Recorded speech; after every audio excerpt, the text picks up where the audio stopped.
Hey guys. Tonight we begin with the bizarre, ambitious, and sometimes eyebrow-free world of medieval beauty standards. A world where the goal wasn't to look healthy, but rather like someone who'd just been politely exercised.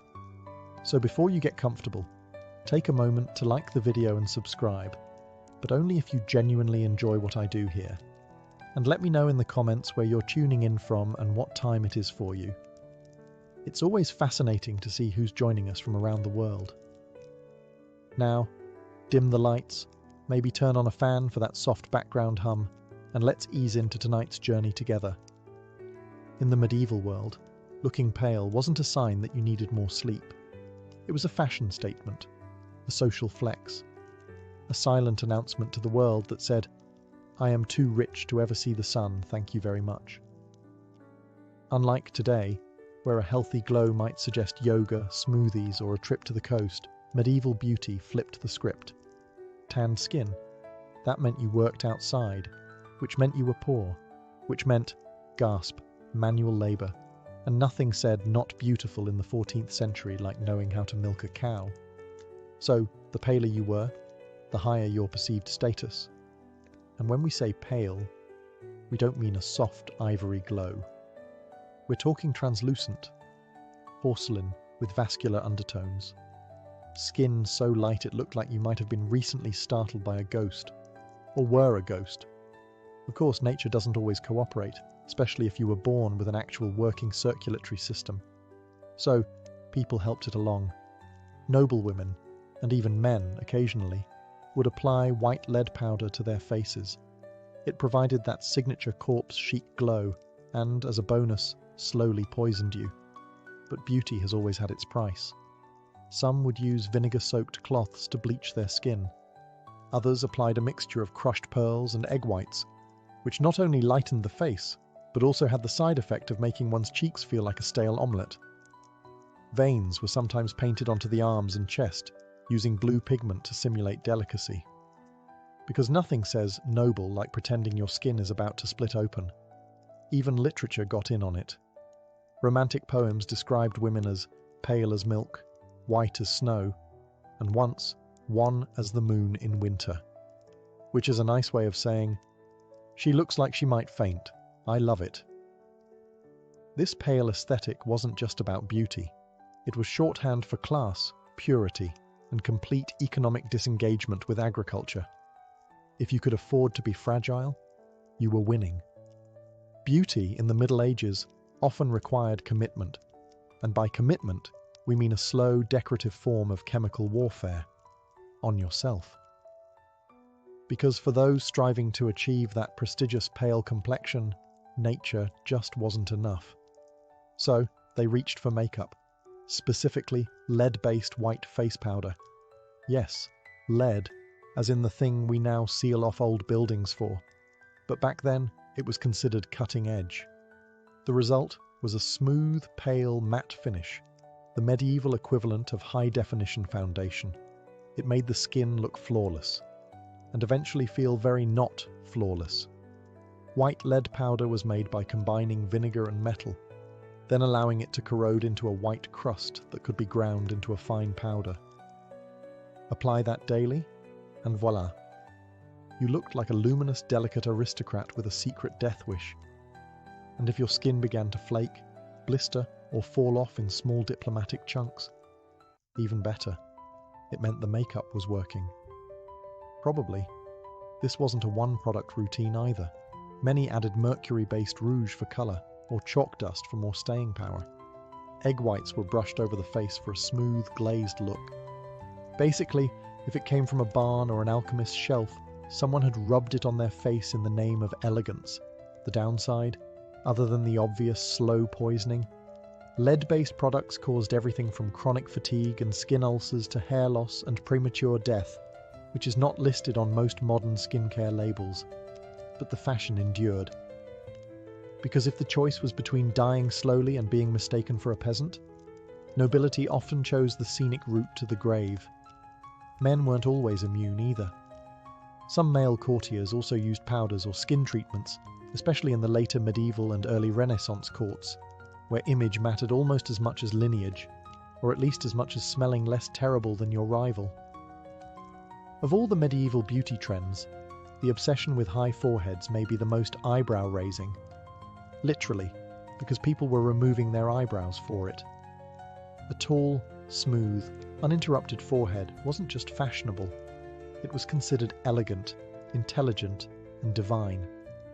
It was the architectural marvel of the medieval face. The ideal forehead said, "I spend my days reading psalms and looking pensively out of castle windows," not, "I own a shovel." To achieve this noble look, women went to extreme and frankly itchy measures. Eyebrows were plucked out completely, and sometimes even scalp hair was removed inch by inch to push the hairline further back. This wasn't a trim. This was a full-on forehead expansion project. Medieval grooming manuals advised women to use tweezers, hot cloths, and depilatory creams made from things like cat dung, quicklime, or vinegar-soaked leeches, all in the name of showcasing a forehead that could double as a sundial. The results were striking. Portraits from the time show women with serene expressions and foreheads so vast you could host a joust on them. Combined with pale skin and soft facial features, this high-domed aesthetic became shorthand for refined beauty. It wasn't all about the face either. Fashion supported this look. Tight-fitting hoods, wimples, and hennins, those famous cone-shaped hats, all helped pull the hairline up, or at least hide the part where your eyebrows used to live. And this wasn't just some isolated castle trend. From England to France to Italy, noble women leaned into the high forehead style, while artists and poets reinforced it by praising women whose faces began somewhere near the crown of the head. Of course, not everyone could afford the time or tools to pluck themselves into perfection. So, in a moment of medieval ingenuity, some women faked it by drawing their new forehead slightly higher and covering the rest with headbands or veils. That's right. The Middle Ages had their own version of contouring. It just involved a lot more fabric. In medieval Europe, eyebrows weren't just underappreciated, they were actively eliminated. Modern trends may celebrate bold brows, feathered arches, and TikTok tutorials, but in the 14th and 15th centuries, eyebrows were seen as unnecessary facial clutter. To achieve the ideal look, women plucked their eyebrows into near non-existence, or erased them entirely. Why? Because a bare, smooth forehead was considered elegant and refined, and any sign of actual hair growth interrupted the aesthetic. Eyebrows were basically seen as stubborn weeds on the garden of the face. Some went even further and shaved the brow area completely, ensuring that not a single strand interfered with their alabaster, high-domed glory. It's the sort of commitment that would make modern beauty influencers blink twice, mostly because there were no brow pencils to draw them back in. To remove the brows, medieval women used tweezers, wax, pumice stones, or, for the especially brave, mixtures containing quicklime, vinegar, or arsenic. Yes, arsenic. Because nothing says dedication to your look like risking mild facial melting. This was more than just a passing fad. Art from the period, from illuminated manuscripts to oil portraits, confirms the trend. Noble women are frequently depicted with smooth foreheads and expressionless eyes, framed by nothing but skin. The result is either serene or slightly alien, depends on the lighting. Interestingly, the no-brow trend wasn't entirely uniform. In some parts of Europe, thin or lightly arched brows persisted, especially as influences from the Middle East and Byzantine Empire filtered through trade and war. But by and large, the message was clear. If people can see your eyebrows, you're doing it wrong. And this wasn't just for women. Men, especially those close to court life, occasionally trimmed or groomed their brows as part of a larger aesthetic of refinement. Though full removal was rare among males, unless they'd lost them in a particularly heated theological debate. What this all tells us is that medieval beauty ideals weren't about looking natural. They were about looking curated, symbolic, and just a bit angelic. Angels, after all, rarely have brows in art. Coincidence? Possibly. But it worked for them. In the Middle Ages, Having a touch of colour in your cheeks was desirable, but like most things in medieval life, there were rules, social risks, and a vague chance of damnation. The ideal was a subtle blush, like you'd just heard a mildly scandalous poem or stepped outdoors for 30 seconds, but not long enough to tan, heaven forbid. A gentle rose hue on the cheeks suggested youth, fertility, and general survival, all things that were considered attractive, particularly if you could maintain them past the age of 28. But you couldn't look like you were trying. Applying rouge was considered vain, and vanity was suspiciously close to sin. The church was not amused by women smearing colour on their faces, unless, of course, they were nobility, or doing it humbly, which is a theological grey area scholars are still trying to define. Still, women improvised. Common blush ingredients included beetroot juice, crushed strawberries, mulberries, or even cochineal, a deep red pigment made from crushed insects. Yes, bugs, because beauty has never been kind. Some rubbed their cheeks to get that natural flush, while others used mixtures of red ochre or wine sediment, dabbed carefully to avoid detection by both clergy and judgmental neighbours. For the wealthy, rouge could be made from red lead or cinnabar, both of which were incredibly toxic. But the logic went something like, I may die young, but I'll die pink-cheeked and socially respected. Rouge was typically applied with cloth, fingers, or whatever tool was available that hadn't just been used to season a stew. Mirror access was limited, so many women relied on instinct, muscle memory, or the occasional honest maid. Of course, if your blush was too visible, you might be accused of imitating prostitutes, or worse, French courtiers. The horror. The goal was always modest enhancement, not theatrical statement. And if someone complimented your glow, you were expected to deny everything and mutter something about the wind. Even nuns occasionally wore a touch of rouge, discreetly, and supposedly only on feast days. Because nothing says, I serve the Lord, like a tasteful dab of beetroot behind the cloister. In medieval Europe, if your hair didn't look like it had been kissed by holy light or stolen from a Botticelli angel, you were already starting from behind. Blonde hair, in particular, was the medieval gold standard. It was associated with youth, beauty, virtue, and in case you needed divine backup. The Virgin Mary was frequently painted as a blonde, even though she was, geographically speaking, almost certainly not. But realism was less important than radiance. If you were born blonde, congratulations. You were considered blessed and probably got out of a few chores. But natural blondness didn't last, especially in adulthood. So, medieval women took matters into their own hands, and sometimes cauldrons. Homemade hair-lightening concoctions included saffron, chamomile, ash, honey, and lye, applied liberally, then left to bake under the sun in a method known as sun-basking. It worked best if you had the patience of a nun and the skin of a salamander. Some recipes also included urine, which was thought to help lift colour. Whose urine? That part was less regulated, but as long as it gave your hair that celestial shimmer, it was deemed worth it. Beauty is, and always has been, a little bit disgusting. Hair texture mattered too. Loose, long, wavy locks were the ideal, preferably cascading down your back like a divine curtain. But this luxury was reserved for unmarried women. Once married, your golden mane was to be hidden under veils, nets, and head wraps, because apparently the moment you said, I do, your hair became a national security risk. For noble women, hair was often braided, twisted, or tucked into elaborate styles, especially when attending court or religious events. These hairstyles were frequently accessorized with silk ribbons, beads, or embroidery, just in case you needed to remind the room you didn't shear sheep for a living. Men weren't left out either. While not quite as judged, men with thick golden locks were often romanticized in poetry and art. Knights with flowing hair charging into battle were the medieval version of shampoo commercials. In medieval Europe, hair was a lot like money. If you had it, you didn't necessarily show it off, unless you were trying to get married.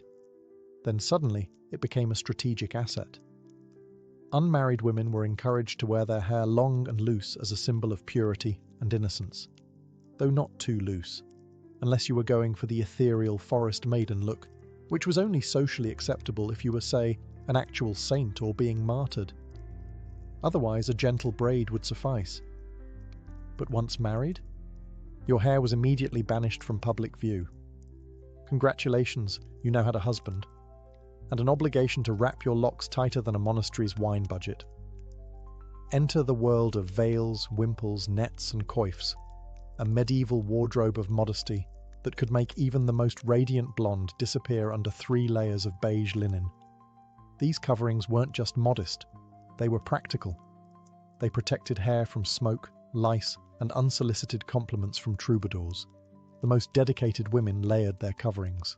A coif, a close-fitting cap, might be worn under a veil, which could then be pinned beneath a wimple that wrapped under the chin. The effect? You looked like a pious, well-bundled sandwich, and that was the goal. But fashion is rarely satisfied with just function. As time went on, headwear got more elaborate. Nets were embroidered with gold thread. Veils were starched into geometric shapes. Some noblewomen wore silken cages for their braids, accessorized with jewels and tiny bells, because nothing says subtle beauty like jingling when you turn your head. In many cultures, concealed hair was tied to morality. A covered head was seen as modest and virtuous. Exposed hair on a married woman, however, could get you compared to a lady of the night, or worse, a Frenchwoman. Of course, some women rebelled. They would let a little curl slip out, or wear translucent veils that technically counted as covered, while still letting the world admire their carefully dyed strands. Medieval loopholes were alive and well. If medieval beauty had one unspoken rule, it was this: taller is nobler, and we're not talking about your legs. By the 15th century, women across Europe began embracing a fashion trend that quite literally elevated their appearance. The hennin. You know the one. Those towering, cone-shaped hats that look like they were designed by someone who spent too much time around church steeples. The hennin wasn't just headwear. It was a social ladder you wore. These hats could reach upwards of 2 feet, sometimes even more, especially among the French and Burgundian elite. The taller the hennin, the higher your status, and the more doors you smacked into on your way to dinner. Often made from fine silk, velvet, or brocade, hennins were structured with wire frames, giving them that dangerously aerodynamic shape. A sheer veil usually cascaded from the tip, adding movement, mystery, and a good chance of getting caught in candles.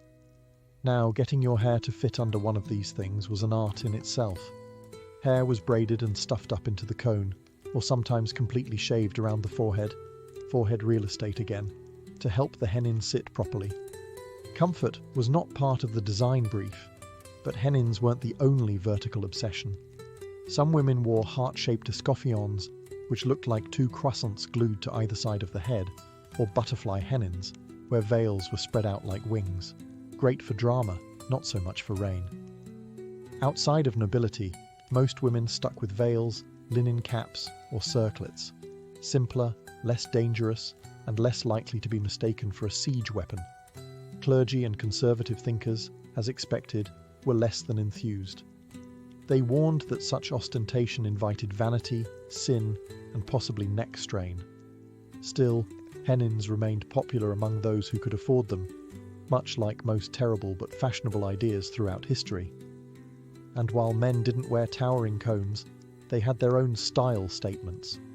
Think feathered caps, fur-trimmed hoods, and pointy shoes that could double as fencing equipment. In medieval times, a woman's ideal body wasn't meant to be athletic, curvy, or toned. No, the goal was to appear delicate, demure, and possibly recovering from a fainting spell.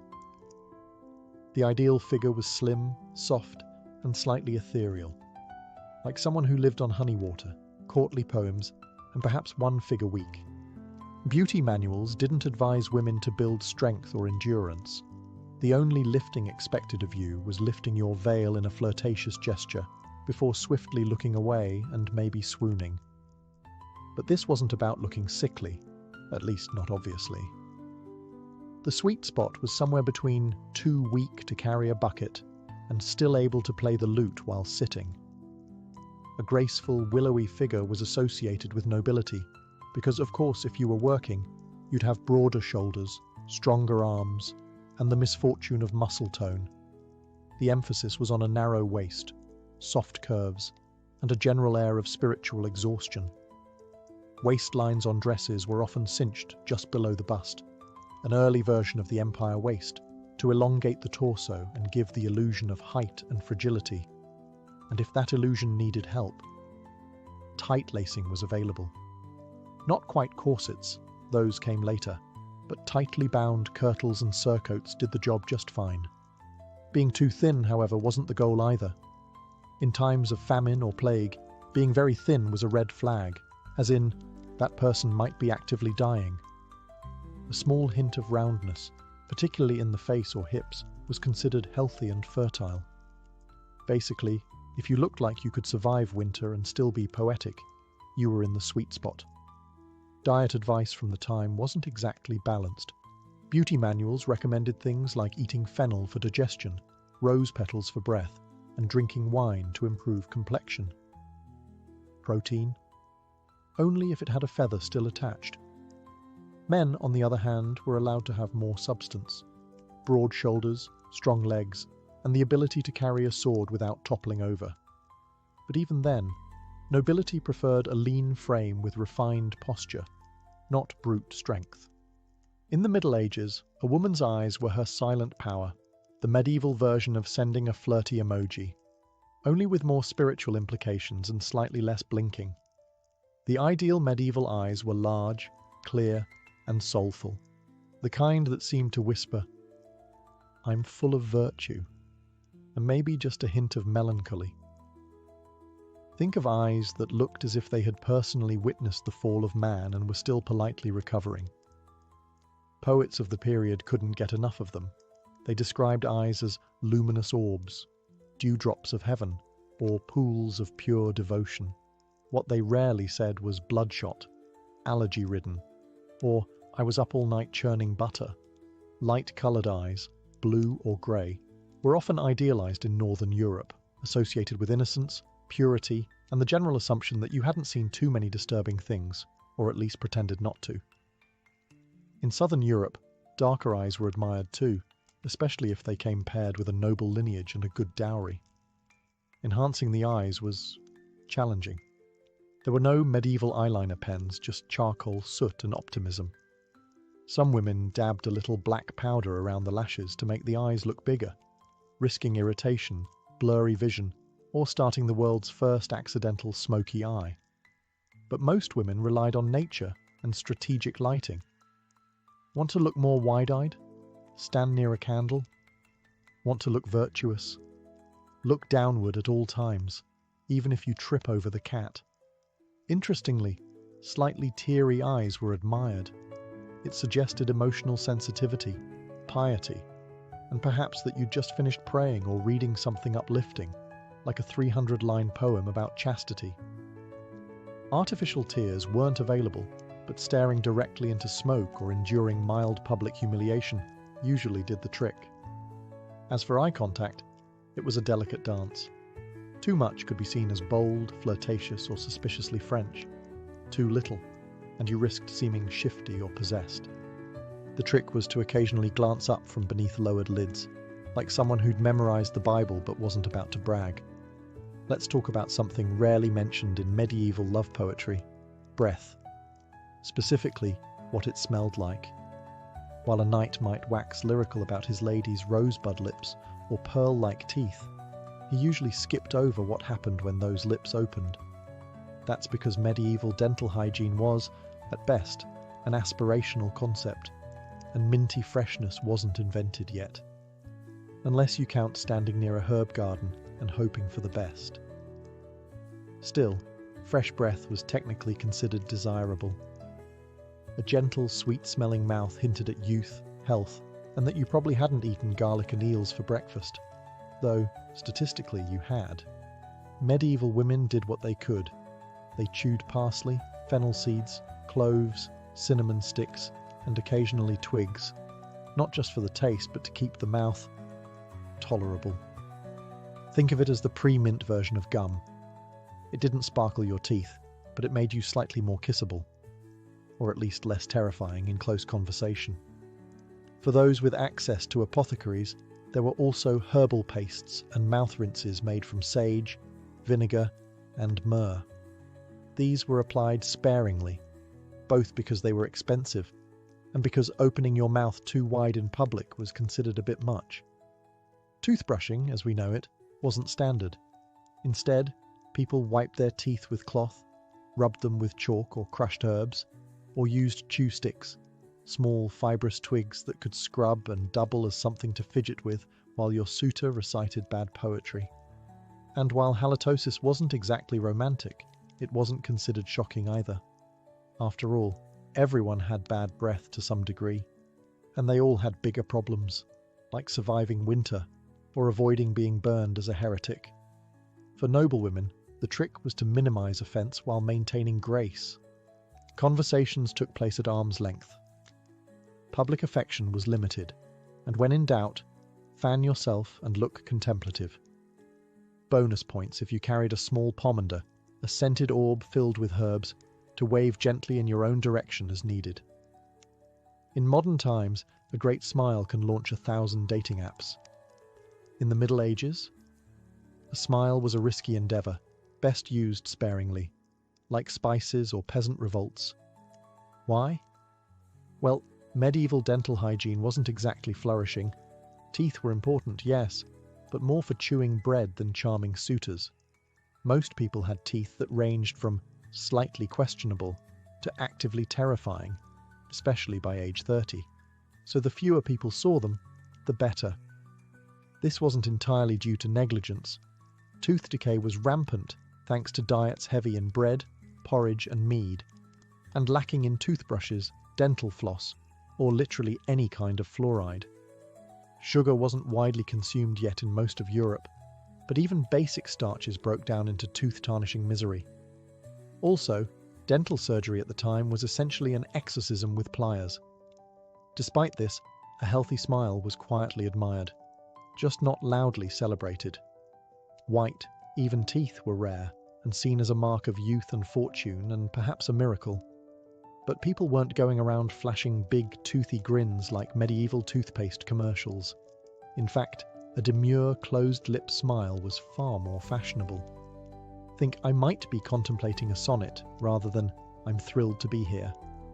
Some women even used powders made of sage, salt or ground-up coral to try and clean or whiten their teeth. These methods were mildly effective and mostly abrasive. Imagine brushing with sand and hoping for the best. But overall, teeth were tolerated, not flaunted. Medieval art, for instance, almost never depicts open-mouthed smiles. Even saints and angels usually keep their mouths politely closed, as if they too were quietly aware of the risks of showing molars. Men weren't immune either. A knight might win the heart of a lady with his bravery and chiseled jawline, but no ballad ever included the line, "His bicuspids gleamed like ivory." There's a reason troubadours sang about eyes, hair and hands, not breath and bite alignment. When it came to medieval beauty standards for men, the expectations were oddly specific. You didn't need to be chiseled like a Greek statue, but you also couldn't look like you'd just fallen off a hay cart. The sweet spot was somewhere between ready to joust and could write a poem about jousting without actually doing it. The ideal man was tall, lean, broad-shouldered, and, very importantly, nobly unbothered. Not overly muscular, that suggested labour, but not soft either. That suggested laziness or too much mead. You wanted to look like you could swing a sword, but only if the squire was busy.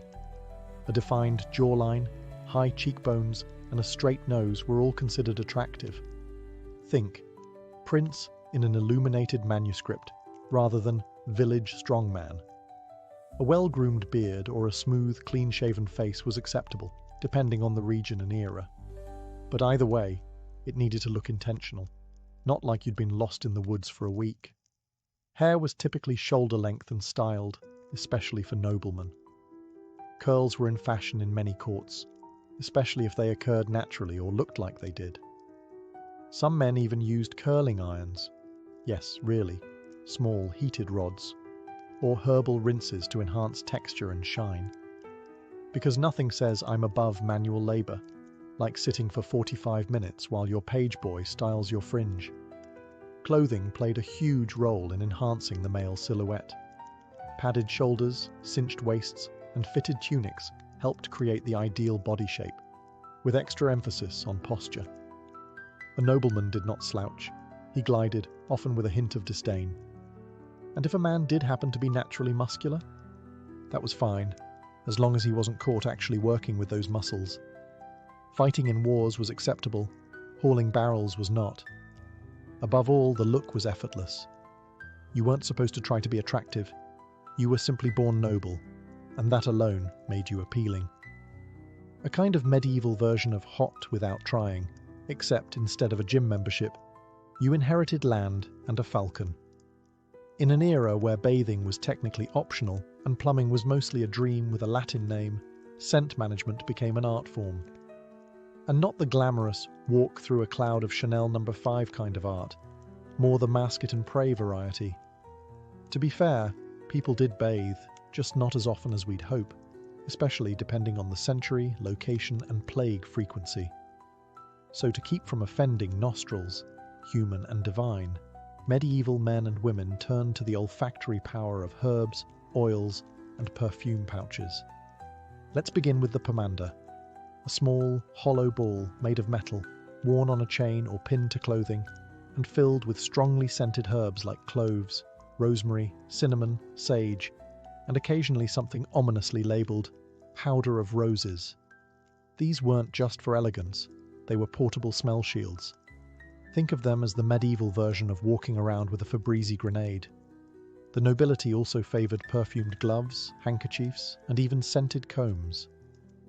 Everything was fair game for aroma enhancement, including hair, which was sometimes doused with floral waters or vinegar infusions that smelled slightly better than sweat and desperation. Speaking of sweat, yes, people absolutely sweated. Medieval garments were heavy, summers were hot, and deodorant was still several centuries away from reinventing armpits. The solution? Layers of linen, which absorbed sweat and could be washed more frequently than the woolen or silk outer garments. Some added herbal sachets to their underlayers, hoping to combat odour with fragrant optimism. Bathhouses were a thing, especially during the early medieval and late medieval periods, but access varied wildly. The church eventually frowned upon communal nudity, which really put a damper on hygiene enthusiasm. So, many turned to dry bathing, which is exactly as unrefreshing as it sounds. Wiping yourself with a cloth, then spritzing on scented water and pretending that counted. And then there were the overachievers, people who kept flower petals in their shoes or stuffed herbs in their bed linens to smell vaguely like someone who had recently seen a garden. In medieval Europe, beauty wasn't just skin deep, it was morally loaded. A well-composed face could be a divine blessing, a social weapon, or a trap set by the devil himself. Sometimes all three before breakfast.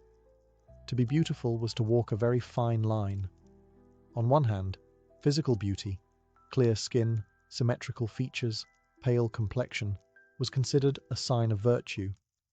If you were lovely, it meant you were blessed, possibly chosen by God, or at the very least, unlikely to steal sheep. Poets, preachers, and painters alike described beauty as evidence of a pure soul. But there was a catch. If you knew you were beautiful, or worse, if you used that beauty to your advantage, you immediately became suspect. Vanity was a sin, remember? And showing too much interest in one's appearance hinted at pride, seduction, or worst of all, French tendencies. Medieval sermons warned that women's beauty could tempt men into sin, which of course was entirely the woman's fault. Eve set a precedent, and medieval Europe ran with it for a solid 1,000 years. A woman wearing makeup, showing a bit of hair, or fluttering her lashes at the wrong night could easily find herself accused of being everything from immoral to outright demonic. Some even believed that beauty could be an illusion, a sorceress's disguise, a glamour conjured by witches to lead righteous men astray.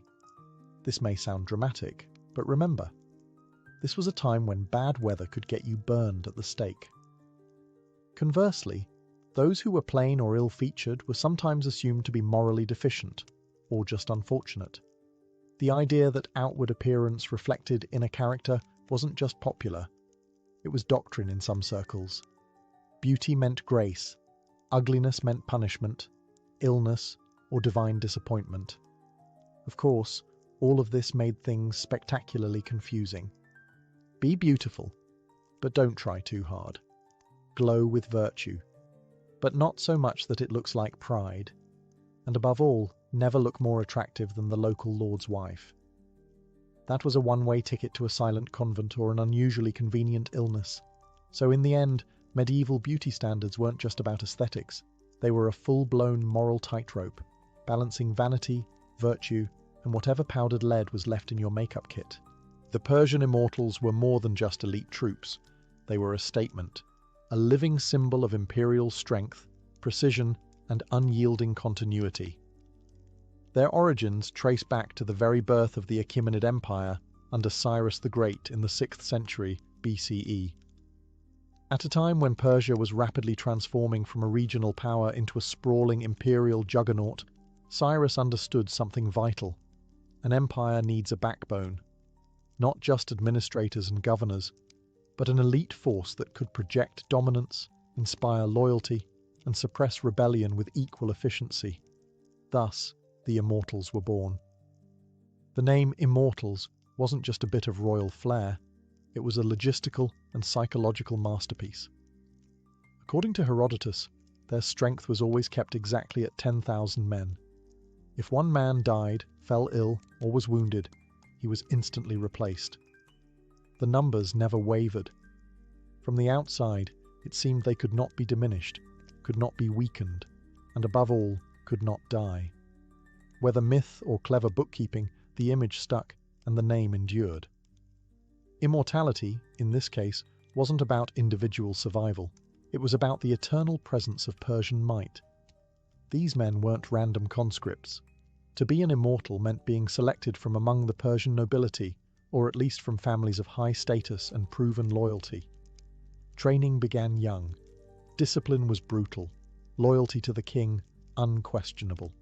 They were expected to be not just warriors, but exemplars of Achaemenid values: order, obedience, and composure under pressure. They were also richly dressed, robes of fine materials, scale armor beneath their garments, and often armed with a spear, bow, short sword, and a wicker shield. Their appearance was as calculated as their tactics. Persian kings weren't just sending warriors into battle. They were sending a mobile political message wrapped in silk and steel. From the plains of Lydia to the deserts of Egypt, wherever the Persian Empire expanded, the Immortals followed. They stood behind kings, beside thrones, and at the front of the battlefield. If you saw them approaching, you didn't just see soldiers, you saw the unbroken heartbeat of the empire. Immortals didn't blink. Immortals didn't retreat. Immortals endured. And that's exactly what made them terrifying. The appearance of the Persian Immortals was no accident. It was psychological warfare. These men weren't covered head to toe in gleaming bronze like Greek hoplites. No, the Immortals looked otherworldly, like a wave of richly dressed shadows sweeping across the land. Their uniforms blended regal flair with military function. They wore elaborately embroidered tunics and trousers, often dyed in rich reds and purples, colours of nobility and command. Beneath these lay a layer of scale armour made of bronze or iron, flexible enough for movement, but deadly in close combat. Their shields were made from woven wicker, deceptively light, yet able to deflect arrows and absorb blows. Their most distinctive element, however, was their headdress, a soft felt cap called a tiara, sometimes pulled over the face to obscure identity. Unlike the Greeks who glorified individuality in armour and valour, the Immortals thrived in uniformity.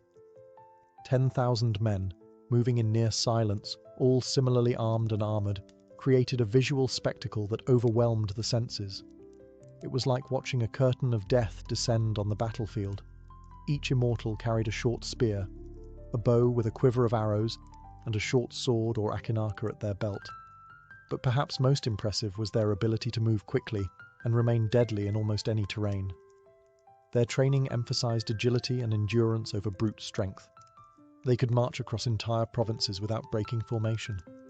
And unlike many ancient forces, the Immortals were equally comfortable fighting in open battle or serving as imperial guards in royal courts.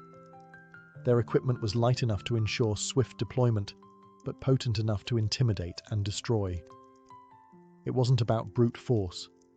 It was about consistency, about never failing, never staggering, and never seeming vulnerable.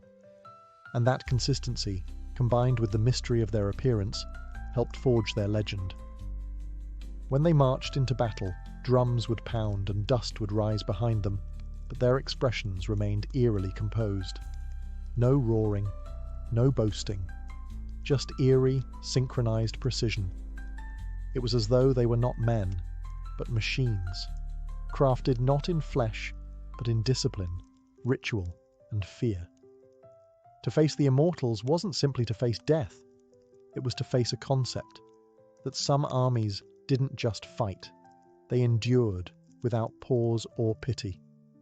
To be an immortal was not just a job. It was a lifelong identity, a status symbol, and in some ways, a sentence. While they were revered and richly rewarded, the expectations were immense. These men lived under constant scrutiny. Their food, clothing, and housing were all provided by the state, but not out of kindness. It was to ensure absolute control. From the moment they entered the ranks, they belonged not to their families, but to the empire. Most immortals came from Persian, Median, or Elamite nobility, but lower-ranking sons of loyal families could rise into the ranks if they showed exceptional discipline. Training began in childhood, often within military academies attached to the royal court. Boys learned archery on horseback, how to endure pain and hunger, how to march in step, and most importantly, how to obey without hesitation. There was no room for glory-seeking or personal ambition. An immortal who stood out too much was corrected. The formation was sacred. Unity came above all. Discipline ruled every corner of their lives. They followed a strict daily routine. Wake before dawn. Drill in silence. Maintain weapons and armor. Meals were eaten communally, always modest, always nutritionally calculated for endurance. Meat, flatbread, dates, and wine were staples, but luxuries were discouraged. The empire needed warriors, not pampered aristocrats. When not on campaign, the Immortals served as guards for the king and his court. But even then, their duties were more than ceremonial. They stood watch for assassination attempts, monitored nobles for disloyalty, and maintained order in the most volatile places of the empire. Their mere presence could silence dissent in a royal hall. They were the eyes and ears of the Achaemenid ruler, trained to detect lies, sense fear, and act decisively. Interestingly, they weren't entirely cut off from family life. Immortals were allowed to marry and maintain households. However, they could be summoned at a moment's notice. When duty called, they left everything behind, no questions asked. A man who hesitated, even once, could be quietly replaced. After all, the number always had to remain at 10,000. No gaps, no delays. It was this cold, efficient system that ensured their mythos. They didn't just fight with discipline, they lived in discipline. They were tools of empire, honed, polished, and sharpened until nothing remained but duty. If Cyrus the Great created the Immortals, it was Darius the Great who perfected them. When Darius rose to power in 522 BCE amid palace intrigue and assassination, the Immortals were the tool he used to legitimize and stabilize his reign. They were no longer just a personal guard. They were an extension of royal authority, woven directly into the fabric of his expanding imperial bureaucracy. Darius understood that power didn't only rest on military strength, but on the illusion of order and inevitability. And nothing projected that image more effectively than the Immortals. He paraded them at festivals, had them stationed prominently around his new capital of Persepolis, and sent them on high-profile missions. They were always visible, always composed, always the same. 10,000 eternal faces of Persian dominance. But Darius also reshaped their tactical role. Under his leadership, the Immortals became a core element of Persian combined arms warfare. No longer just elite infantry, they were often deployed alongside archers, cavalry, and chariotry in coordinated strikes. Darius placed immense value on strategic flexibility, and the Immortals had to adapt. They trained more rigorously in ranged combat, siege warfare, and battlefield coordination. Reports from later Greek observers describe how they moved with terrifying efficiency, firing arrows in volleys while slowly advancing behind their wicker shields, never breaking formation. They also became heavily involved in suppressing rebellions. Darius's empire stretched from Egypt to the Indus Valley, and revolts were frequent. The Immortals were often the first wave of retaliation. In Elam, Babylon, and Scythia, they acted as both punishment and message. The empire is watching, and the king's will is inexhaustible. It was under Darius that they earned a darker reputation. Not just elite warriors, but instruments of fear and retribution. Even their iconography was elevated. Carvings at Persepolis show them in perfect lines, stylized and identical, facing eternity in stone. These weren't mere portraits, they were propaganda. Darius wanted every subject and visitor to know, these men are always here, always armed, and they do not die. Step out of line, and you'll meet one, or 10,000. Through Darius, the Immortals became more than a military unit. They were institutionalized fear, woven into the royal image, deployed with surgical precision, and wrapped in gold-threaded silence. The Persian Immortals reached the height of their legend during the reign of Xerxes the Great, and nowhere was their reputation more fiercely tested than at the narrow mountain pass of Thermopylae in 480 BCE. This battle, now mythologized through centuries of art and cinema, wasn't just a clash of armies. It was a symbolic collision between two radically different worldviews: Persian imperial order versus Greek city-state defiance. And at the center of the storm stood the Immortals. When Xerxes invaded Greece with what ancient sources claim was the largest army the world had ever seen, he brought the Immortals as his personal vanguard. They didn't just guard him. They were a scalpel in the heart of chaos. Their reputation alone preceded them.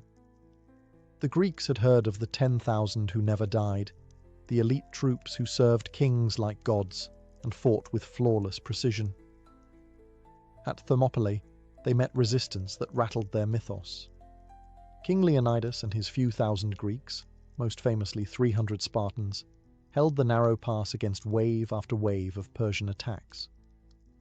On the second day of battle, Xerxes ordered the Immortals to break the Greek line. It was meant to be a crushing blow. After all, these were the elite of the elite. But what followed was not the instant rout Xerxes expected. The Immortals, skilled as they were constrained by the tight geography of the pass. Their bows were nearly useless in such confined space, and their shorter spears couldn't reach past the long dory of the Greek hoplites. For hours, they clashed with disciplined Spartans who fought in tight, interlocking phalanxes, trained from childhood for exactly this kind of combat.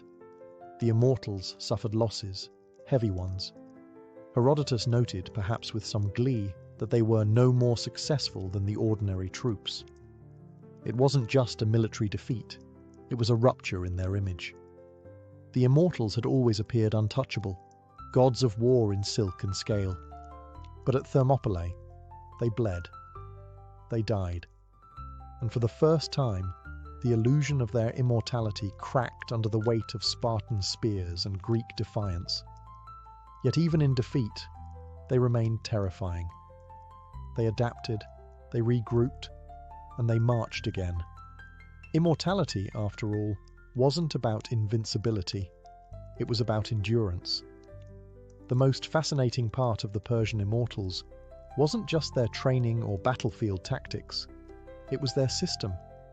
What truly made them immortal wasn't magic or divine favor. It was administration. Cold, efficient, relentless bureaucracy. When one immortal fell, whether in battle due to illness or by retirement, another took his place instantly. No mourning, no ceremony, just a seamless substitution. The total number always remained exactly 10,000. This wasn't a poetic exaggeration. It was by design. The Achaemenid Empire ran on logistics, and the Immortals were the prime example.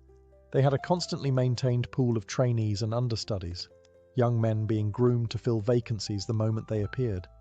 These replacements were kept in the capital, supervised, drilled, and rotated through lesser duties until called up. This internal structure made the Immortals far more than a static, elite unit. They were a living system of excellence, always regenerating, always evolving. To facilitate this, records were kept with meticulous care. Officers known as Hazarapatis, literally commander of 1,000, oversaw recruitment, discipline, and supply. There were 10 such commanders beneath the overall leader of the Immortals. Below them, a web of sub-commanders, scribes, and quartermasters ensured every man had the correct arms, rations, lodging, and medical support. Lose a man in Egypt? A replacement is dispatched from Susa. A soldier breaks a leg during patrol in Media? His successor is already packing his gear. This machinery extended beyond just military readiness. It was psychological. The illusion of 10,000 unchanging warriors was a tool of imperial terror. If you killed one, another immediately stepped into his place. It didn't matter who they were individually. The identity was irrelevant.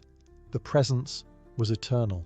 Like a hydra of discipline and silk, the Immortals created the illusion of unstoppable force, because the machine never paused to grieve. Even off the battlefield, this system functioned flawlessly. If an Immortal's family became disloyal or politically compromised, he was quietly removed and replaced. No scandal, no drama. The line moved forward as if nothing had changed. This mechanism, so alien compared to the glory-seeking Greek ethos, was perhaps the Immortals' greatest strength. Not skill, not courage, but the cold certainty that they could never truly disappear. While the Persian Immortals are remembered as warriors, they were also something far subtler, diplomats in armour.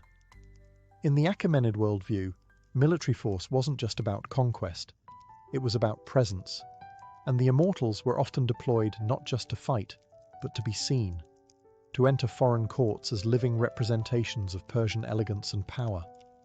Their silken robes, gilded weapons, and perfect discipline made them terrifying in battle, but mesmerizing in peace. When ambassadors arrived in foreign lands, the Immortals often accompanied them, not for protection, but as spectacle. Imagine a small elite escort entering a Greek or Babylonian city. 10 men, perfectly synchronized, dressed not in rough leather or blood-stained bronze, but in fine tunics laced with gold, silent and unreadable behind their soft felt headdresses. They didn't shout or threaten. They didn't need to. Their very existence was a negotiation.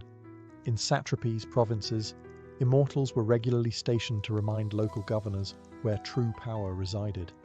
They rarely interfered with civil rule, but they were always there, watching. A whisper of sedition could bring a squad of them to a governor's door. Rebellion in the provinces was often stopped before it began, simply because the alternative, facing the Immortals, was too dreadful to consider. Even within the royal court, their presence was multifunctional. They acted as ceremonial guards during Nowruz festivals, coronations, and diplomatic receptions. But behind the scenes, they monitored courtiers, sniffed out treason, and enforced the king's will with silent efficiency. Some historians argue they acted almost like an internal intelligence agency, an ever-present warning that loyalty was not optional. This dual identity, warrior and envoy, enforcer and ornament, was part of their genius. Unlike most elite units of ancient times who lived for the glory of battle alone, the Immortals served a much broader imperial strategy. War was just one tool.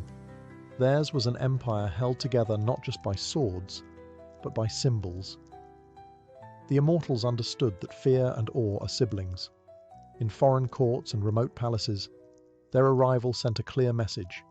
The king is watching, The empire is eternal, and resistance is not worth the cost.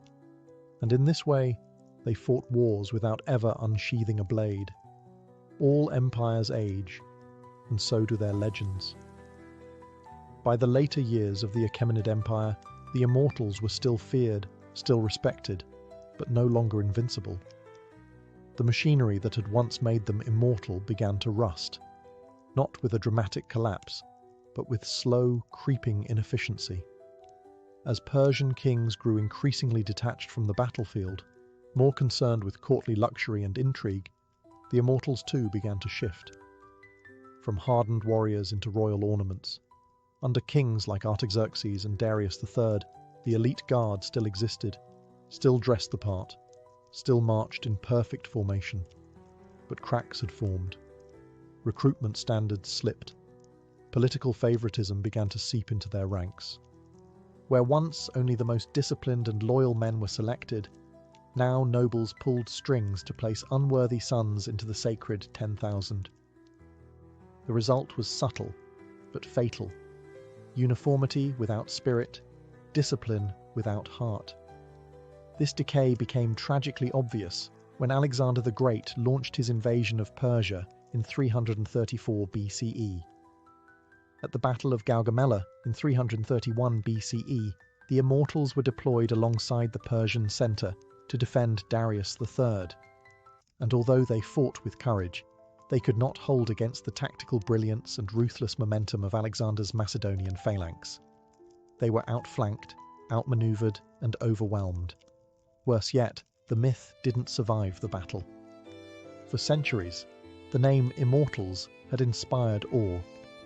But Gaugamela proved they were no longer what they had been under Cyrus the Great or Xerxes I.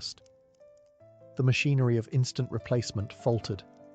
The backup system that once made their losses invisible simply wasn't in place anymore. The unit never recovered. When Alexander marched into Persepolis and took the royal palace, he walked into a shell of an empire. The Immortals weren't there to defend it. The unbroken line had finally been broken. But their story didn't end with defeat. Elements of the Immortals lived on. Alexander co-opted Persian traditions into his army. Later, in the Sasanian Empire, a new elite force would rise, sometimes even called Immortals again by historians. Though not direct descendants, they echoed the original myth, 10,000 strong, elite, fearsome, eternal. Even in their fall, the Immortals left a blueprint. They had shown the world how to build not just an army, but a legend. The Persian Immortals may have vanished from the battlefield, but their influence never disappeared. Long after the fall of the Achaemenid Empire, the idea of an unbreakable elite fighting force remained lodged in the imagination of generals, kings, and storytellers alike. Their legend endured not because they won every battle, but because they represented something larger, the perfection of state-controlled power, an army that didn't age, didn't question, and didn't falter. When the Greeks described them, it was with a mix of awe and suspicion. Herodotus called them immortals, not because they could not be killed, but because they could not be seen to die. Their replacements were immediate, their presence eternal. To the Greeks, this was eerie, almost unnatural. They were used to war as a chaotic, personal affair. The Immortals were something else, precise, faceless, disciplined to the edge of humanity. In Roman times, scholars still referenced the Immortals when speaking of ancient power. Even Byzantine historians noted the structure of the Persian elite guard as something to be admired. And in the early Islamic period, Arab historians recounted tales of the 10,000 who had once guarded kings of old, their spears glinting like a forest of silver under the desert sun. The concept would be revived again in the Sasanian Empire, where an elite cavalry corps, sometimes referred to by historians as the New Immortals, served as the empire's armoured fist. Though not directly descended from the Achaemenid unit, they carried the same mission, embodying imperial invincibility. Even Napoleon Bonaparte, centuries later, studied Persian military organisation and praised their structure. Culturally, the Immortals seeped into myth. Modern media often misrepresents them, turning them into monsters, demons, or masked assassins. But the truth was far more compelling. They were human, terrifyingly human. Ordinary men turned into instruments of empire through relentless training, psychological control, and a deeply embedded system of continuity. They didn't need magic to become legendary, just consistency and silence. Their greatest weapon wasn't their sword, it was the idea that they were always coming, an eternal shadow on the horizon. And so the Immortals live on, in stone carvings, in battle doctrines, and in the whispered fears of those who know that power, when well organized and endlessly replaced, can become something very close to immortality. Before there were legends of Greek Amazons, there were the Scythians, nomadic warriors of the Eurasian steppe, feared and respected from the Black Sea to the Altai Mountains. Unlike most ancient societies, Scythian women didn't stay behind the tents weaving cloth or raising children. They rode horses, wielded bows, and went to war. And they didn't just accompany men into battle, they led and fought with lethal skill. These were not exceptions. This was the culture. Greek historians like Herodotus were stunned when they encountered these women. He described entire tribes where women refused to marry unless they had first killed an enemy in combat. His words, originally intended as exotic curiosities, have since found archaeological proof. Burial mounds, called kurgans, scattered across Ukraine, Kazakhstan, and southern Russia, have yielded astonishing finds. The skeletons of young women buried with bows, arrows, swords, and even battle-inflicted injuries.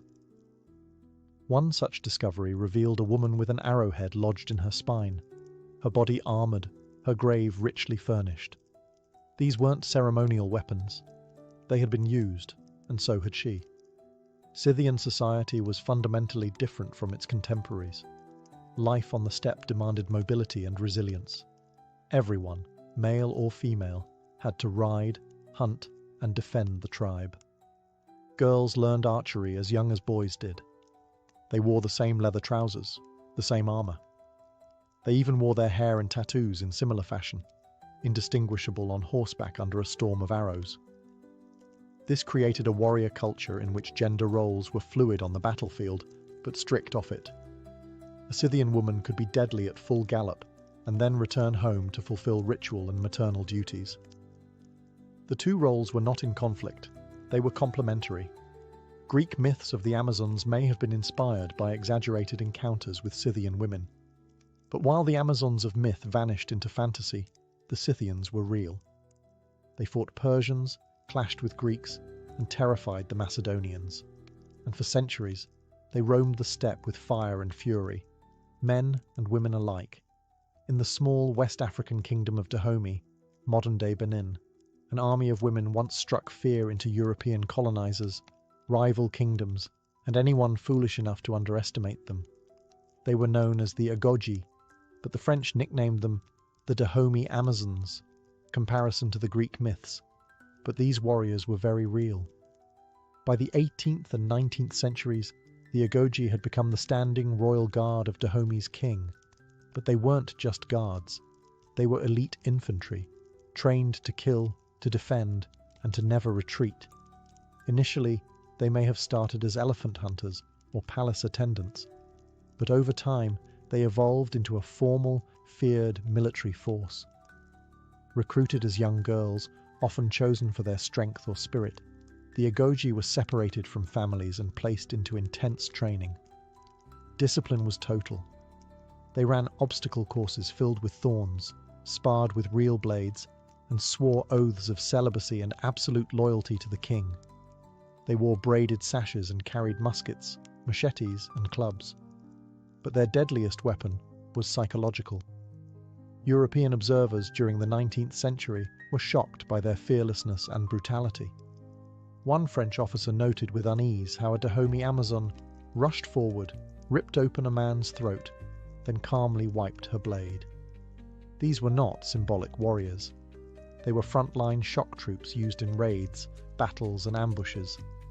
During the Franco-Dahomean Wars in the 1890s, The Agoji went toe-to-toe with French colonial troops.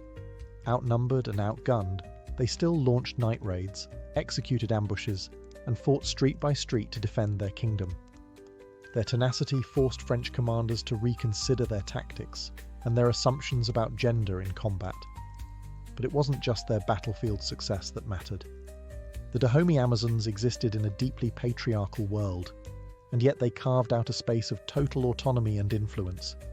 They advised kings, they performed ceremonial duties, and they shaped the kingdom's foreign policy, not from behind the scenes, but with blades in hand. Though the French ultimately defeated Dahomey, the legend of the Agoji never died. In fact, their legacy helped inspire modern fictional warriors like the Dora Milaje in Marvel's Black Panther. But truth, as always, is more impressive than fiction. In the shadowy pages of Japan's medieval history, one woman rides through blood and legend alike, Tomo Gozen. A samurai warrior of the late 12th century, she fought during the Genpei War, a brutal civil conflict between the Minamoto and Taira clans that gave birth to the first shogunate. Tomoe wasn't a symbolic figure or a passive consort. She was a commander, a swordswoman, and an archer, trained in the deadly arts of the battlefield and feared for her precision in combat. Her story emerges most famously from the Heike Monogatari, a war epic that blends history with poetic flair. In it, Tomoe is described as especially beautiful, with white skin, long hair, and charming features. But the next sentence drops the real thunder. She was also a remarkably strong archer, and as a swordswoman, she was a warrior worth 1,000. Beauty and lethality weren't contradictions, they were fused. Tomoe served under Minamoto no Yoshinaka, a warlord and her possible lover, during his campaign to seize control of Kyoto. She wasn't a camp follower or a battlefield nurse. She was in the thick of it, reportedly leading troops and even slaying multiple enemies in single combat. At the Battle of Owazu in 1184, facing encirclement by rival Minamoto forces, Yoshinaka ordered his last stand. Rather than flee, Tomoe chose to fight. In one of her most famous encounters, she's said to have dismounted a charging enemy horseman, wrestled him to the ground, and beheaded him on the spot. She then calmly remounted and continued into the chaos.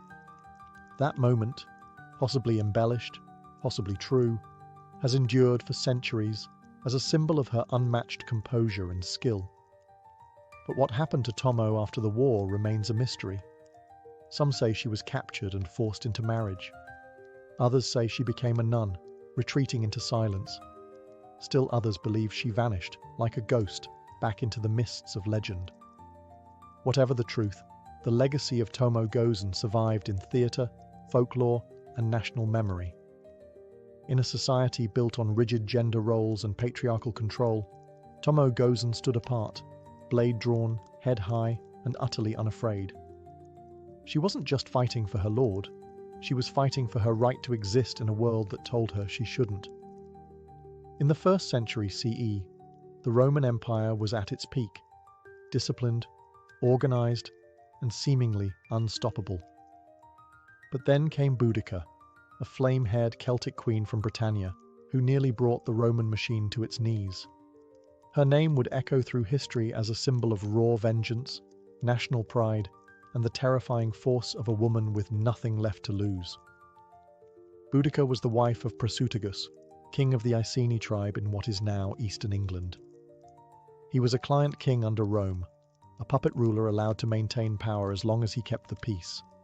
But when Prasutagus died, Rome ignored his will and moved to seize his lands outright. In the process, Roman officials flogged Boudica publicly and, according to Tacitus, raped her daughters. It was a brutal humiliation designed to crush rebellion. Instead, it lit a wildfire. In 60 or 61 CE, Boudica united several British tribes and launched one of the most ferocious revolts in Roman history. And she wasn't a figurehead. Roman accounts describe her leading her army from a chariot, spear in hand, dressed in a flowing tunic and a massive gold torque around her neck. Her fiery hair streamed behind her as she rode, calling her people to war. She was part priestess, part general, and all fury.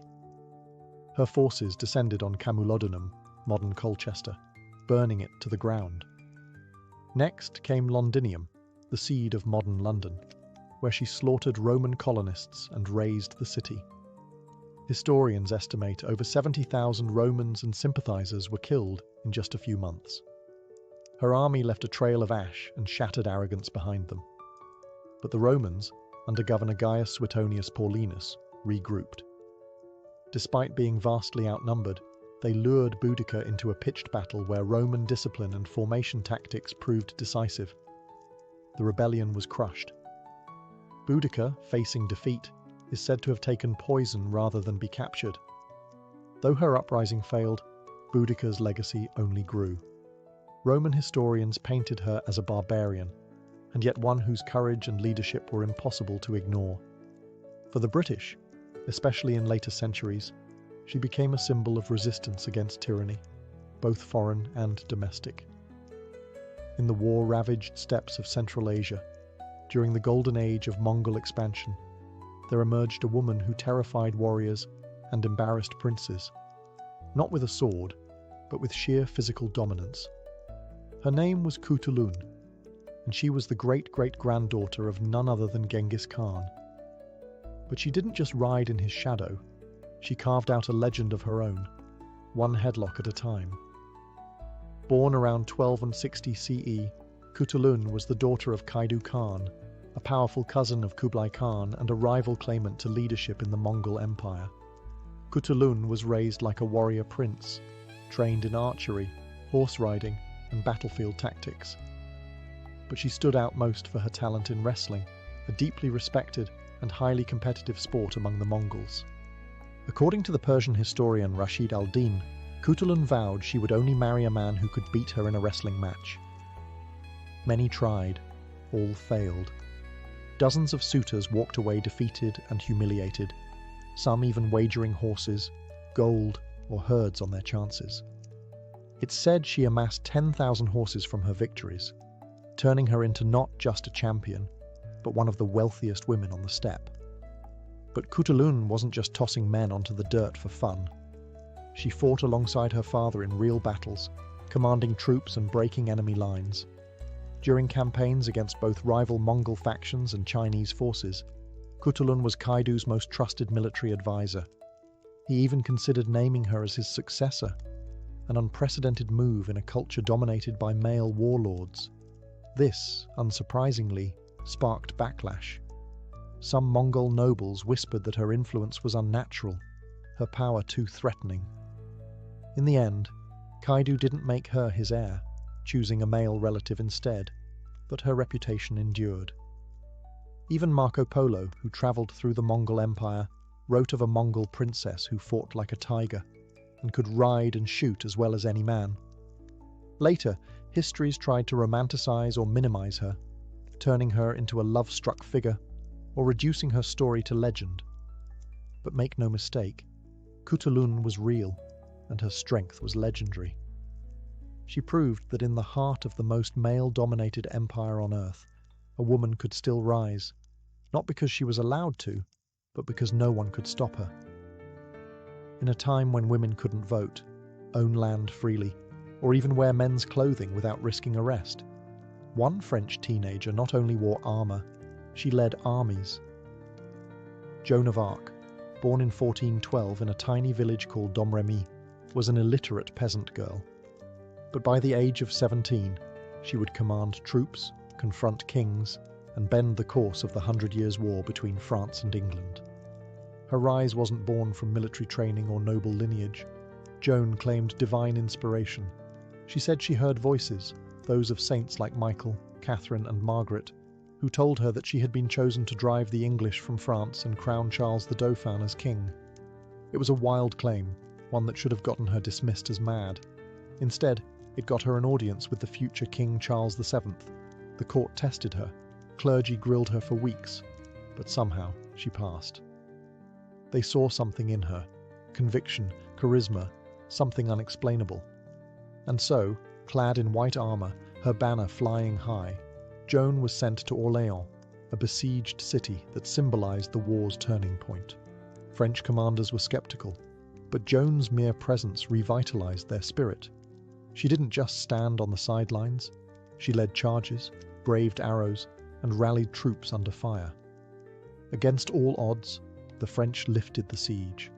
The victory electrified the nation. Joan became known as the Maid of Orléans, a symbol of divine favor and patriotic resistance. After a string of victories, she escorted Charles to Reims, where he was crowned king, just as the voices had foretold. But power, fame, and miracles come with enemies. In 1430, she was captured by Burgundian allies of the English. Tried by a pro-English ecclesiastical court, Joan was accused of heresy, witchcraft, and notably, wearing male clothing, a crime punishable by death. She was just 19 when they burned her alive in Rouen marketplace, but her death only magnified her legend. Years later, the church reversed her conviction. Centuries later, she was canonized as a saint. By the time Nakano Takeko took up her naginata, a bladed polearm favored by samurai women, Japan was changing fast.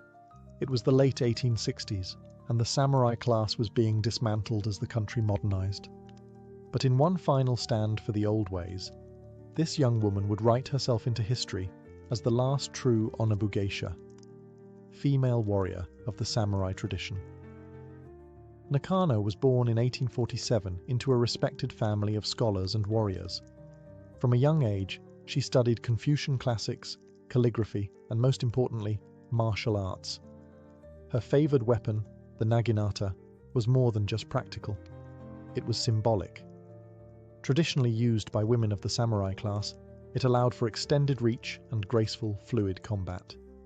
Under the guidance of her adoptive father and martial arts master, she trained until her skill rivaled that of the best men in her domain. By her 20s, Nakano had become both an educator and a warrior, teaching other women the ways of the sword. But in 1868, when the Boshin War broke out, a civil conflict between the imperial forces and the old Tokugawa shogunate, Nakano didn't stay behind. She joined the defense of Aizu, one of the last bastions of traditional samurai resistance. Women were not officially allowed to serve, but Nakano formed an unofficial unit of female fighters known as the Joshitai, the women's army. Clad in hakama pants and traditional armor, these women fought fiercely alongside the men, protecting their families, their city, and their way of life. At the Battle of Aizu, Nakano led her unit in hand-to-hand combat against imperial troops armed with rifles. According to witnesses, she killed several enemies before being shot in the chest. Knowing she was mortally wounded and unwilling to be captured or defiled, she asked her sister to behead her. Her body was buried at a temple in Fukushima, her sword beside her. Nakano's bravery was legendary, even in defeat. Today, statues of her stand in Japan, particularly in Aizu, where she's remembered not only as a warrior, but as a woman who refused to bow to modernity, to patriarchy, or to death itself. In the smouldering ruins of World War II, one name sent shivers down the spines of German soldiers on the Eastern Front: Lyudmila Pavlichenko. Nicknamed Lady Death by her enemies, she wasn't a myth, a morale booster, or a propaganda figure. She was the real thing. A Soviet sniper who tallied 309 confirmed kills, including 36 enemy snipers, she was the most lethal female sniper in recorded history. Born in 1916 in what is now Ukraine, Pavlichenko was competitive from a young age. She was fiercely patriotic and a natural marksman. When Nazi Germany invaded the Soviet Union in 1941, she was just 24 years old and studying history at university. But instead of books, she picked up a rifle and volunteered for the Red Army. Officials initially suggested she become a nurse. She refused. She wanted a combat role, and she got one. Deployed to the front lines during the Siege of Odessa and later the Siege of Sevastopol, Pavlichenko earned her reputation the hard way. She spent long hours motionless, camouflaged in freezing terrain, waiting for the perfect shot. Her targets weren't just foot soldiers. She hunted officers, machine gunners, and rival snipers. She operated with nerves of steel, patience bordering on supernatural, and an absolute hatred for the invaders. Her kill count climbed so high, she was pulled from the front and sent on a diplomatic tour of the United States, Canada, and the UK. There, she met President Franklin D. Roosevelt and formed a friendship with Eleanor Roosevelt, who admired her composure and intellect. Pavlichenko gave speeches, urging the Allies to open a second front in Europe and mocking reporters who asked her sexist questions about makeup and skirt length. After the war, she didn't retreat into obscurity. She earned her degree, became a historian, and trained future generations of Soviet snipers. Though she suffered from war-related trauma and injuries, her legacy endured. She received the Hero of the Soviet Union Medal and remains a national hero in both Russia and Ukraine. In a world that often doubts the place of women in war, Lyudmila Pavlichenko didn't argue. She didn't protest. She simply did the job, better than almost anyone who ever lived. For every famous name, Boudica, Tomoygozin, Lyudmila Pavlichenko, there are countless others whose stories have slipped through the cracks of mainstream history. History, after all, was largely written by men, and when women picked up swords, rifles, or spears, they were often omitted, downplayed, or turned into myth. But make no mistake, warrior women have been there all along, across continents, across centuries, and their silence was not voluntary.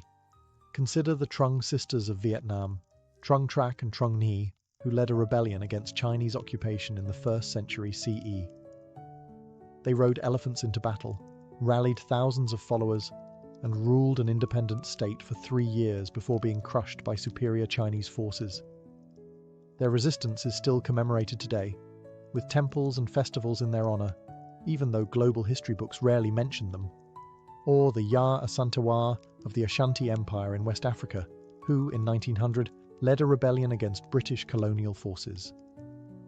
As Queen Mother, she rallied her people when the British demanded the sacred golden stool, the symbol of Ashanti sovereignty. She delivered fiery speeches and led her troops in battle, showing that leadership and defiance knew no gender. There were Viking shield maidens, likely not as common as legend suggests, but very much present. Archaeological finds confirm that women were buried with weapons, armor, and even war horses, not as ceremonial tokens, but as warriors. There were Apache women fighters in the American Southwest, like Lozan, a spiritual warrior who rode and fought beside her brother, the famous leader Victorio. In every era, in every region, warrior women fought, not always to conquer, but to protect, to defend their families, their cultures, their homes. Some led armies, others fought as lone figures in resistance movements. Some were queens, some were peasants. But all shattered the lie that war belonged to men alone.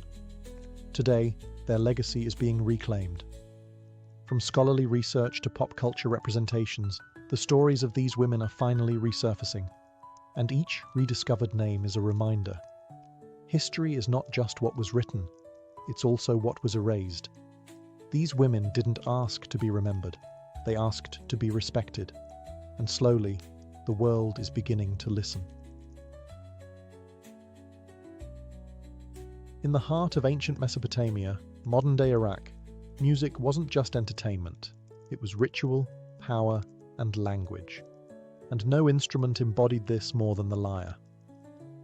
Among the world's earliest stringed instruments, the Mesopotamian lyre dates back over 4,500 years, emerging from the Sumerian city of Ur, where music was woven into both temple ceremony and royal court life. The lyres of Ur weren't simple harps carved from wood. They were intricate, beautifully crafted objects, often adorned with gold, silver, lapis lazuli, and detailed animal motifs. One of the most famous examples is the bull-headed lyre, discovered in a royal tomb in the 1920s by Sir Leonard Woolley. Its soundbox was shaped like a bull's body, and the instrument's head was covered in gold leaf, its beard made of lapis. But this wasn't just for show. The bull was a symbol of strength, and its presence on a lyre may have been spiritual, not decorative. Played with the fingers or a small plectrum, the lyre produced a resonant, haunting tone. Though we can't hear ancient melodies exactly as they were, scholars believe the Sumerians used a heptatonic scale, 7 notes, much like modern Western music. Clay tablets inscribed with early musical notation provide tantalizing clues, showing that music theory and scale construction existed even then.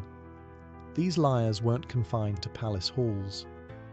In temples, music accompanied offerings and prayers to the gods. Hymns were sung with lyre accompaniment in honor of deities like Inanna and Enlil, turning music into a sacred bridge between human and divine. In funerary rites, lyres mourned the dead, helping guide souls into the afterlife.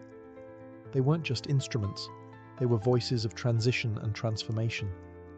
Mesopotamian musicians held a respected role in society. Some were female priestesses, others were court performers. They memorized complex songs passed down orally, often learning from a young age within structured schools for scribes and musicians. Today, replicas of these ancient lyres are played in museums and reconstructions, their soft, twanging echoes reminding us that long before Mozart, before medieval minstrels, or even Homer's sung epics, humans were plucking strings in the desert, chasing beauty in sound. While the lyre sang gently to the gods, the aulos screamed, wept, and danced through the hearts of the ancient Greeks. This reed-blown, double-piped wind instrument was no gentle flute. It was wild, emotional, and unrelenting. To the Greeks, music wasn't just entertainment, it was ethos, a force that shaped the soul. And the aulos embodied its most primal edge. Unlike the lyre, which symbolized harmony and order, favored by Apollo, the aulos was associated with Dionysus, god of wine, ecstasy, and madness. It was often played during rituals, dramatic performances, and military marches, giving it a range of emotional and functional uses. It consisted of 2 pipes, usually made of wood, bone, or ivory, each with its own reed and fingering holes. The musician, or aulet, played both pipes simultaneously, producing a dense, penetrating sound, closer to a bagpipe than a modern flute. This required incredible breath control. Musicians often used a technique called circular breathing, inhaling through the nose while pushing air out through the cheeks, allowing them to play continuously. The effort warped their faces and puffed their cheeks, so much so that athletes sometimes mocked aulet players for their awkward appearance. Yet despite the jokes, aulet players were respected, even revered, in certain circles. The aulos was not for calm background music, it stirred the blood. In ancient Greek theatre, it accompanied tragedies and comedies, adding mood and momentum to performances by Sophocles and Euripides. In battle, it kept hoplites marching in step, its blaring voice slicing through the chaos. And during Bacchic rituals, it pushed dancers into trance-like states, dissolving the line between performer and possessed. Plato had a complicated relationship with the aulos. In his Republic, he famously dismissed it as too emotionally overwhelming, preferring instruments like the lyre and kithara for their intellectual clarity. Yet even he couldn't deny its power. The aulos could simulate sorrow, mimic fury, or stir euphoria, sometimes all in the same breath. Today, fragments of ancient auloi survive in museums, and modern reconstructions hint at its raw energy. Unlike the mathematically balanced lyre, the aulos wasn't about perfection, it was about release. It carried the sound of frenzy, mourning, seduction, and war. In the ancient courts and scholar studios of China, music was more than art, it was philosophy in motion. And few instruments embody this more than the guqin and the guzheng, 2 stringed zithers that carried the sounds of dynasties, meditation, and poetic introspection. They may look similar at a glance, but each served a distinct role in shaping China's musical identity. The guqin is the elder of the 2, an instrument with over 3,000 years of history. With 7 strings and a long, fretless wooden body, it produced quiet, subtle tones. To the untrained ear, the guqin sounds almost whisper-like, gentle slides, harmonics, and plucked notes that echo like raindrops on old tile. But to Chinese scholars and sages, these sounds reflected the balance between heaven and earth. Confucius himself was said to play the guqin, believing it cultivated moral character and inner harmony. In ancient China, learning to play the guqin wasn't about becoming a performer, it was about becoming civilized. Contrast this with the guzheng, a younger, louder cousin with a brighter sound and more public life. With 16 to 21 strings or more in modern versions, the guzheng was built for performance. Its curved wooden frame and movable bridges allow for rich melodies and dramatic glissandos. Musicians pluck the strings with plectra attached to their fingers, creating cascades of notes that shimmer like flowing water. It was favoured in palaces, folk music, and even military camps. Where the guqin whispered to the soul, the guzheng sang to the crowd. Both instruments had roles in ritual and storytelling. The guqin often accompanied poetry readings, philosophical lectures, and meditation. The guzheng was used in banquets, operas, and to recount historical epics. Its music could mimic galloping horses, flowing rivers, or weeping lovers, all through vibrating silk strings and masterful fingerwork. These instruments also represented gendered spaces in ancient China. The guqin was traditionally played by male scholars, while the guzheng became more associated with female performers, especially in later dynasties. Yet both were respected, taught in musical academies, and written into the Confucian ideals of balanced education. Today, both guqin and guzheng are still played, revived in classical and contemporary settings alike. They remain living echoes of China's ancient soul, where music was not only heard, but felt as a path to virtue and emotional depth. In ancient Egypt, music wasn't background noise, it was a sacred tool, a form of divine communication that echoed through temples, tombs, and daily life. From pharaohs to peasants, music was everywhere. It soothed labourers, honoured the dead, guided religious rituals, and entertained the living. And the instruments that shaped this soundscape were as diverse as the Nile itself. One of the oldest and most iconic Egyptian instruments was the harp. Early harps, curved like bows, evolved into larger angular harps that stood as tall as a man.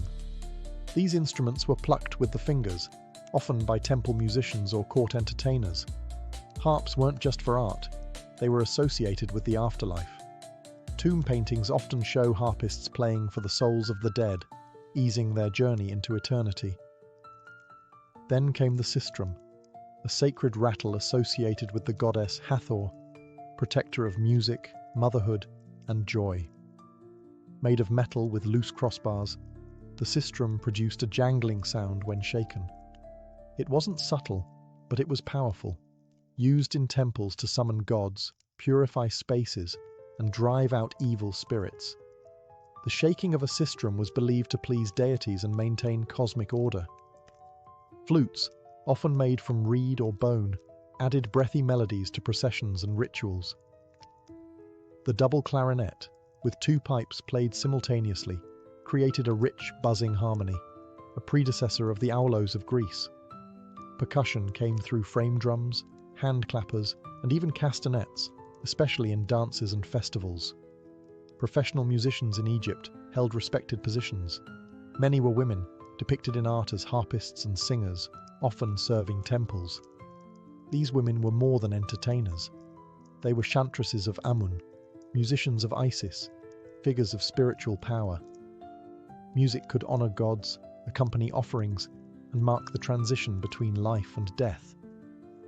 Egyptian notation remains elusive. Unlike Mesopotamia or Greece, few musical records survive. But their instruments, depicted vividly in tombs and temples, tell us enough. Ancient Egyptians understood music as structure, emotion, and magic. Even in death, music was essential. Instruments were buried with the elite, their owners believing they'd play again in the field of reeds, the Egyptian paradise. To them, music wasn't a pastime, it was eternity's language. Long before written words etched history into stone, ancient African cultures used something far more primal and immediate: rhythm.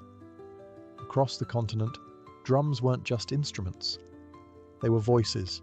They spoke, commanded, remembered, and summoned.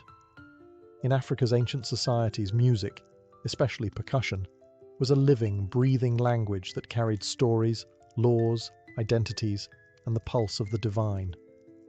Drums varied by region and purpose, but one of the most iconic was the talking drum, found in West Africa. Shaped like an hourglass and strung with leather cords, this drum could mimic the tonal language of the people. Skilled drummers could speak entire phrases by adjusting tension on the cords while striking it with a curved stick. Messages were sent across villages, announcing births, deaths, warnings, or royal summons, long before the invention of paper or the postal system. The drum became the continent's first wireless communication system. But drums weren't just practical, they were spiritual. In kingdoms like ancient Kush and Nok, drums summoned ancestors and deities. In Ife and Benin, they honoured kings and gods in elaborate court rituals. Drumming was central to initiation ceremonies, healing rituals, and funerals.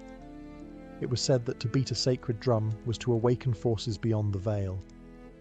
African drums came in countless forms: djembe, dundun, bugarabu, and kidi, each with specific roles in the musical hierarchy. They were carved from single logs, carefully hollowed and fitted with animal hide, each tuned to a specific pitch or tone. The craftsmanship was sacred, passed down from father to son, with rituals even during the making of the instrument. And percussion didn't stop at drums. Rattles, bells, shakers, and thumb pianos added layers of rhythm and melody, creating a complex, polyrhythmic soundscape that Western music wouldn't fully understand until centuries later. In African tradition, music was inseparable from movement. You didn't just listen, you danced, breathed, sweated with it. The drummer wasn't a performer. He was a conduit, channeling energy, spirit, and communal memory. These rhythms travelled through the trans-Saharan trade, through the Nile, and later through the Atlantic slave trade, shaping diasporic music from Brazil to the Caribbean. But their heart was always Africa, where the beat wasn't entertainment. It was identity, ancestry, and survival.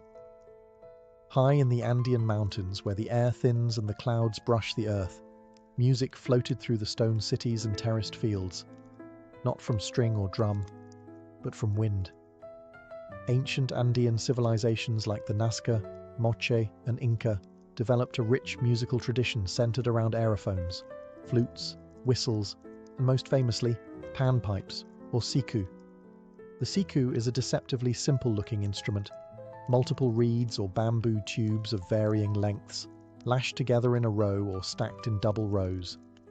Each tube plays one note, and players alternate rapidly between rows to create melodies.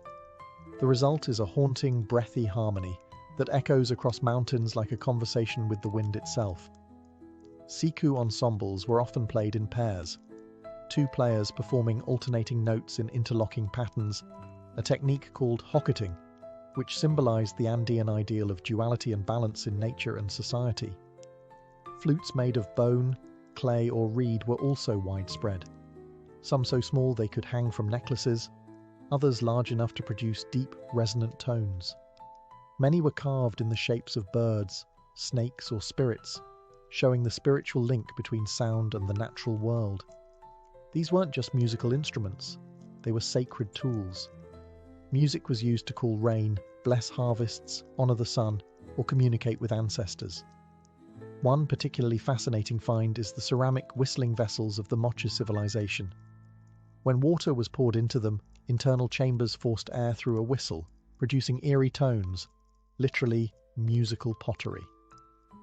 These were likely used in rituals, combining water, air, and sound into a single ceremonial act. In Inca society, music accompanied every stage of life, from birth celebrations to funerals, from military parades to agricultural festivals.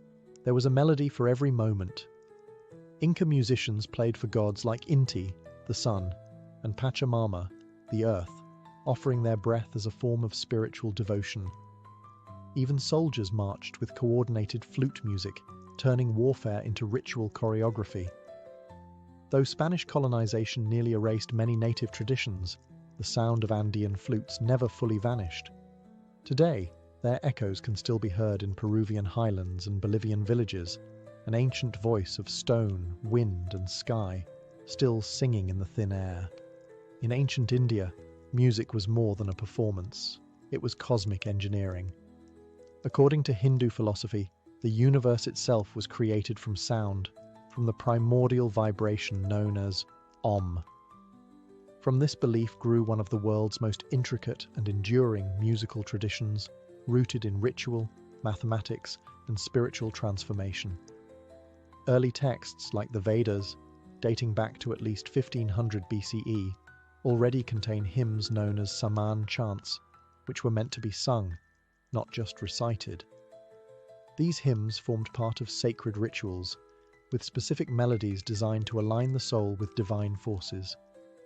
The priestly caste, the Brahmins, were trained not only in philosophy and fire offerings, but in voice modulation and musical cadence. Precision was essential. Mispronouncing a note could, in theory, corrupt the ritual. The earliest instruments used in Vedic and post-Vedic India served both sonic and symbolic roles. The veena, a plucked string instrument with a resonating gourd, became a symbol of learning and divine expression. It was, and still is, associated with the goddess Saraswati, the deity of wisdom and the arts. Its strings were said to echo the vibrations of the cosmos, allowing the player to connect with universal truths through melody. Wind instruments like the bansuri, bamboo flute, were not only tools of melody, but vehicles of myth. Lord Krishna, the god of love and divine play, was often depicted playing the flute, charming humans and animals alike. The sound of the bansuri was believed to pierce the illusions of reality, Maya, and transport listeners to a higher state of consciousness. Percussion also held immense power. The mridangam and tabla weren't just rhythm keepers. They mirrored heartbeats, breath patterns, and cosmic cycles. Rhythms, or talas, were complex mathematical patterns, some cyclical, some asymmetrical, each linked to emotional states and times of day. Indian music was deeply tied to rasa theory, the belief that music should evoke specific emotional flavors like love, heroism, serenity, or sorrow. Even in ancient times, ragas, melodic frameworks, were designed to stir the soul and guide meditation. Unlike many ancient traditions lost to time, India's musical roots have not only survived, they've evolved, but at their core remains the same ancient belief that to make music is to touch the divine. In the ancient cities of Mesoamerica, from the towering pyramids of Teotihuacan to the ceremonial plazas of the Maya and Aztecs, music was inseparable from the sacred. It wasn't just art, it was power, used to speak to gods, sanctify blood offerings, summon rain, and terrify enemies. For the peoples of Mesoamerica, music was ritual technology, an invisible thread linking humans to the divine and the dead. Drums dominated the soundscape. The most iconic was the huehuetl, a tall, single-headed drum carved from hollowed tree trunks and played with bare hands. Covered in animal skins and adorned with glyphs or sacred images, the huehuetl throbbed during festivals, warfare, and sacrifices. Its deep, resonant sound echoed through stone courtyards like the heartbeat of the gods. Then came the teponastli, a slit drum made of hollowed wood, played with rubber-tipped mallets. Its surface was carved into two tongues that produced different pitches when struck. The teponastli wasn't just percussive, it could speak. In Nahuatl, the Aztec language, it was said that teponastli could sing the names of deities or the rhythms of fate itself. Wind instruments were also central. Flutes made of bone, clay, and reed were common, often shaped like animals or gods. Some were so intricately made that they could mimic bird calls, jaguar growls, or human screams.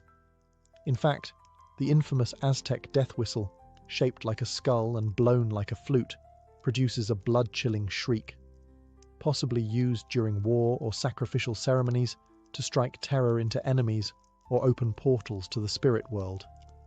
Music accompanied every major event: birth, coming-of-age rites, warfare, agricultural cycles, and death. Musicians and dancers trained in special schools, performing not just for crowds, but for the gods. Certain instruments were reserved for nobles or priests. Playing them incorrectly could be considered a spiritual offense.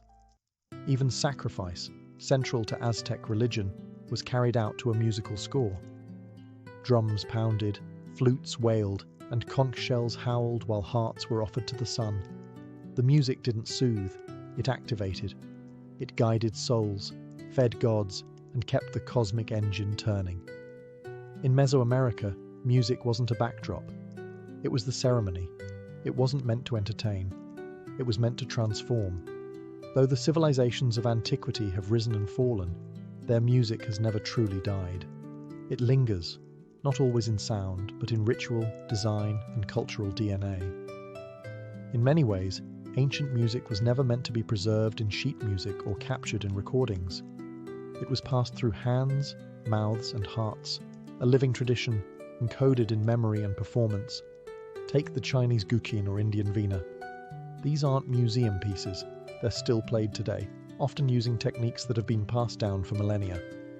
Performers don't just mimic ancient sounds, they embody them. Each note carries centuries of philosophy, culture, and meditation. In a single pluck, you can feel the same longing or joy that an emperor or sage once felt.